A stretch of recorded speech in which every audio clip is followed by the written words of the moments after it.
Ce que vous devez savoir sur le syndrome de Zellweger. Le syndrome de Zellweger a été décrit pour la première fois en 1964. Son origine est liée à la présence de mutations dans certains gènes. Nous vous en disons plus dans cet article.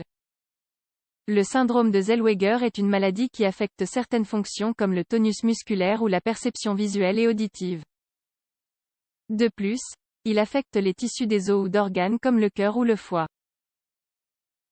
Le syndrome de Zellweger a été décrit en 1964. Son origine a été liée à la présence de mutations dans certains gènes. Ces mutations se font par transmission autosomique récessive, c'est-à-dire que le père et la mère doivent avoir tous les deux des mutations présentes dans leur matériel génétique pour que la transmission se fasse.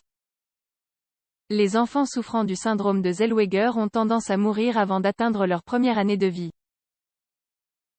Cependant, nombre d'entre eux décèdent avant 6 mois. Le décès est causé par des perturbations dans le foie, ainsi que dans les systèmes respiratoires et gastro-intestinal. Cependant, les personnes souffrant de variantes légères du syndrome peuvent vivre jusqu'à l'âge adulte. Les troubles du spectre du syndrome de Zellweger. Le syndrome de Zellweger fait partie d'un ensemble de maladies qui ont la même cause génétique.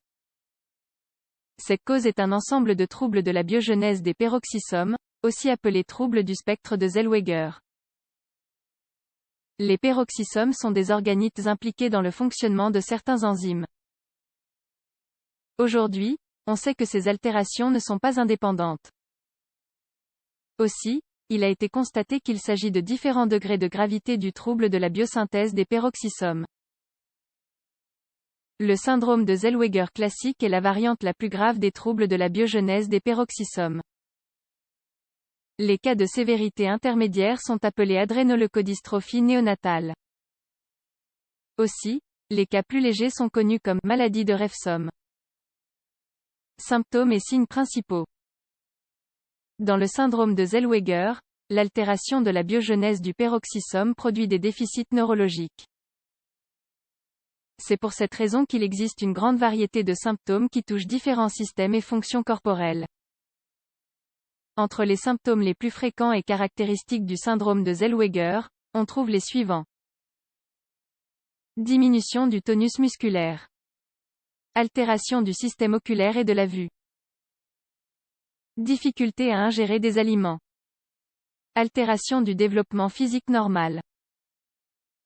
Présence de traits faciaux caractéristiques, comme le visage aplati, le front haut et le nez large. Présence d'autres altérations morphologiques et anomalies dans la structure des os. Augmentation du risque de développer des troubles du cœur, du foie et des reins. Troubles respiratoires tels que l'apnée du sommeil. Augmentation de la taille du foie et apparition de kystes dans cet organe. Détection d'anomalies dans l'électroencéphalographie, crise convulsive. Altération générale du fonctionnement du système nerveux. Cause de cette maladie. Le syndrome de Zellweger a été lié à la présence de mutations dans au moins 12 gènes. Même s'il peut y avoir des altérations dans plus de l'un d'entre eux, avec un seul gène altéré, cela suffit.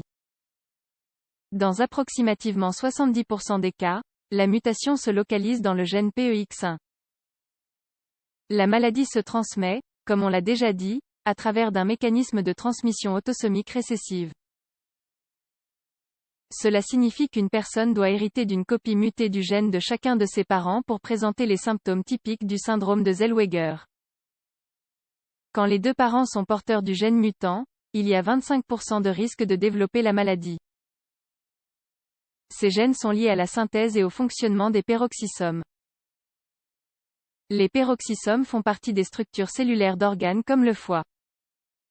Il faut savoir que cet organe mène à bien des fonctions très importantes comme le métabolisme d'acides gras, élimination de résidus, développement du cerveau de manière générale, traitement et gestion du syndrome de Zellweger. Actuellement, on ne connaît pas un traitement qui puisse guérir les altérations profondes que cause le syndrome de Zellweger. C'est pour cela que le traitement de cette maladie est symptomatique. Les problèmes pour ingérer des aliments de manière adéquate sont un symptôme important. En effet, ce problème présume d'un risque de dénutrition, à cause de la difficulté à déglutir les aliments. Dans ces cas-là, il peut être nécessaire d'appliquer une sonde d'alimentation pour minimiser les interférences dans le développement du bébé. Le traitement du syndrome de Zellweger se mène à bien à travers des équipes multidisciplinaires. Dans ces équipes, on peut inclure des professionnels de la pédiatrie, de la neurologie, de l'orthopédie, de l'ophtalmologie et de la chirurgie.